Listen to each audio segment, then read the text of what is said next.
Hey everybody, Norm over here. I've got my nephew who just came in. You know, I think we have the same stylist. Yeah.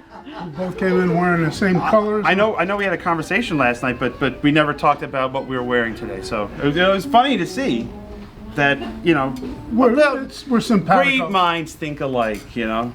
Well, some greater than others. Yeah, well, you know, you can vote as to who looks better in these outfits. Yeah. Old age and young age, or middle age less, minus. I'm almost a half a century. You're working there. I'm getting to the 50. Let's talk about this good deed we're doing on Thursday. Absolutely.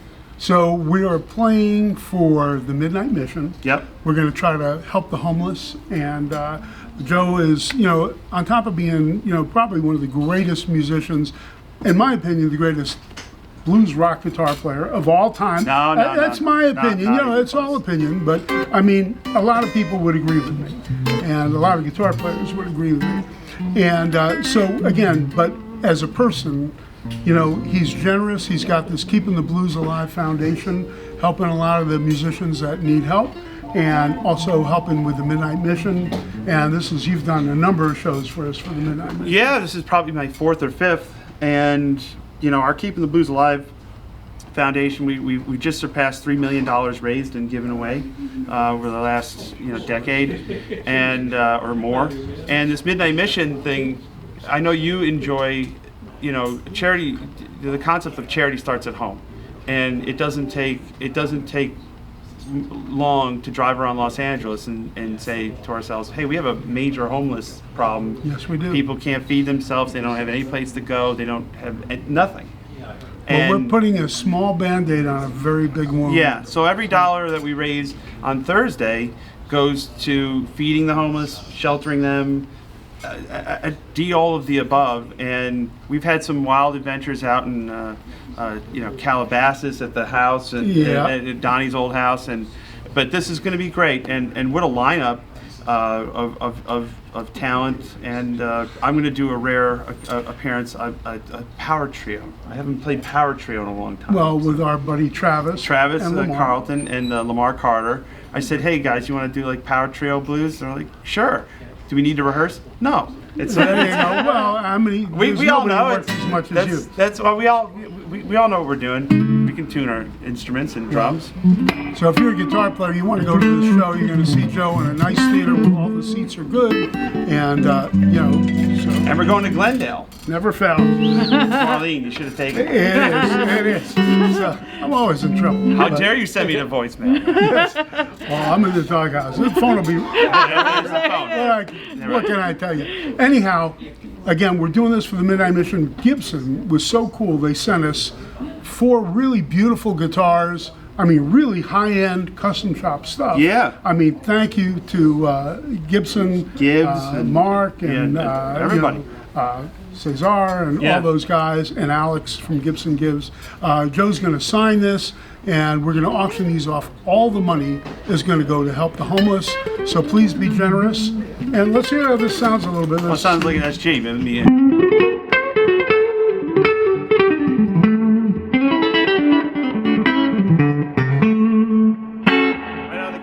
Which is rare. By the way, you know, speaking of Mark Agnesi, yes, who our friend is, a former employee, manager of the store, I was clearing out some stuff out of my house for insurance purposes, moving it to an undisclosed location, and on the floor, under a bunch of old Fender cases and things that had Norm's rare guitar receipts in them, I found the original receipt dating back 10 years in August for Amos that Mark wrote up for me. And I bought Amos, and I bought the Arthur's Music, the famous Amos from the Arthur's Music, and I bought a bound Telecaster in black, the Tuxedo Telecaster, the same day. And I was like, it was cool to see that, and I'm glad I didn't lose it.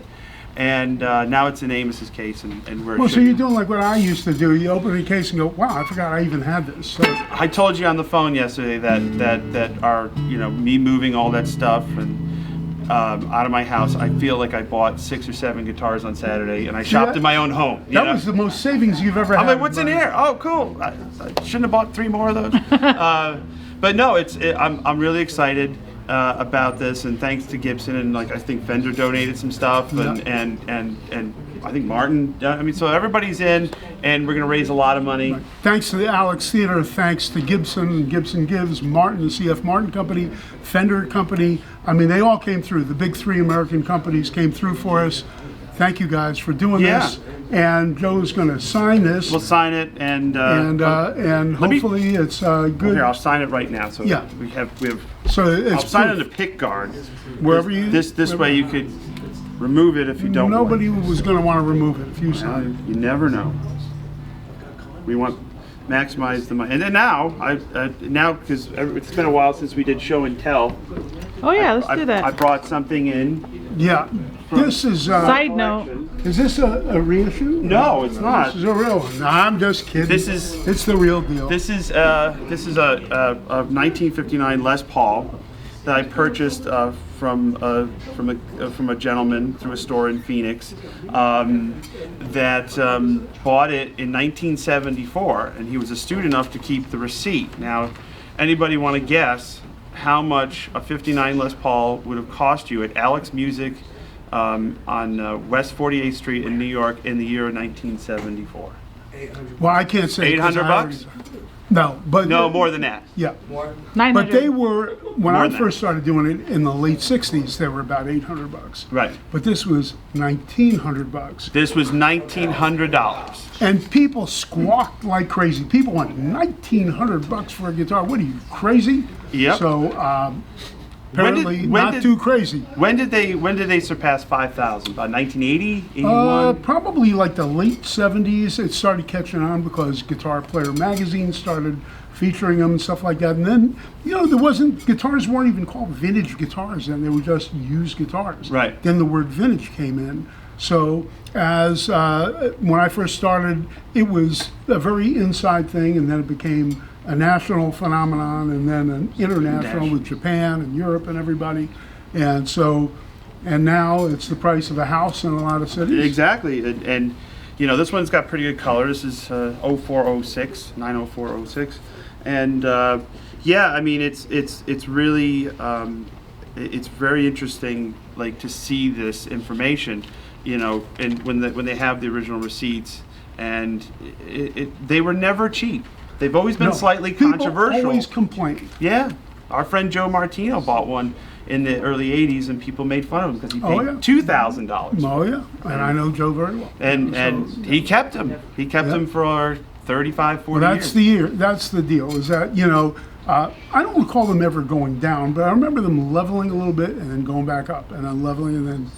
But then all of a sudden, then it just started doing the skyrocket. Yeah, and the pricing has always been the Surf and Turf special at Red Lobster. There you go. How much is it? How much is the Surf and Turf at Red Lobster? It's market price. It's only worth what somebody's willing to pay for it. That's it. So I figured you hadn't seen this one yet, and I got it out of storage because we were going through stuff, and I thought it'd be a good show and tell. And in the words of an old friend of mine, he said, I paid too much for it, and now you can too. Now you can too. Exactly. So, well, I'm excited about Thursday. Yeah. The Alex Theater, please go. Please send money to the Midnight Mission. Every $1.50 is a balanced meal for a homeless person. So they buy their food in bulk. They do such a great job. They don't try to indoctrinate you into. They're not selling anything. They're just helping. And they're great folks, great people. We've had a lot of fun. So. And thank you to all those people at the Midnight Mission who worked so hard to help out. And we hope that we're doing our little bit to help them too. So please donate to them. Come to the show. You're going to see some great music. And I mean, we've got a very big surprise. Richie Sambora couldn't do it because he broke his hand and had surgery. But we've got a major act that's a big surprise that if you go to the show, you're going to be blown away. There's a lot of great acts on the show. So please come, please help out at the Midnight Mission. Thank you, guys. Yeah. Let's have Joe sign the other guitar. Yeah, let's sign it out. That's amazing, right? Yeah, so cool. Do it because I think... By the way, these new J200s are arguably sound better than the old ones. Yeah, well, they all, a lot of... Okay. 1, 2, 3. There you go. Take a photo with it. 1, 2, 3. It's got like a belly cut. Oh, really? Hey, was it 2 more? 2 more? We should ask Norm about this one.